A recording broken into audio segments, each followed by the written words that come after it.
वालेकुम। वालेकुम अस्सलाम। मैम कहाँ से आई हैं आप? शादमान से। तो आज जो जरदारी ने गेम चलाई है इसके ऊपर आप क्या कहना चाहेंगे?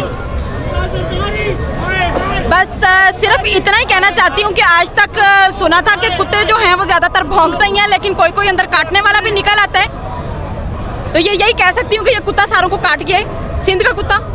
तो क्या लगता है कि अदालतें खुलेंगी जैसे लास्ट? आपको क्या लगता है आज रात ऐसा होगा? सर एक थैंक यू मैम। अस्सलाम वालेकुम सर। जी वालेकुम सलाम। सर कहाँ से आए हैं? जी मैं लाहौर से हूँ और मेरा हलका जो जहाँ से ये असद जो है, क्या ये इसका नाम है, खोखर, वहाँ से मैं आया हूँ जी। एक्चुअली लोग जो है ना अपनी ज़िंदगी में बुढ़ापे में जाने से पहले ना कोई इज़्ज़त बनाना चाहते हैं। चौधरी शुजात ने ना अपनी इज़्ज़त नहीं बनाई, आखिर में आके अपनी सारी ज़िंदगी की जो इज़्ज़त है ना वो एक ही दफ़ा में गंवा दी है। सर मुझे लगता है इसका फ़ायदा पीटीआई हुकूमत को होगा, पीटीआई इमरान खान को होगा। मुझे लगता है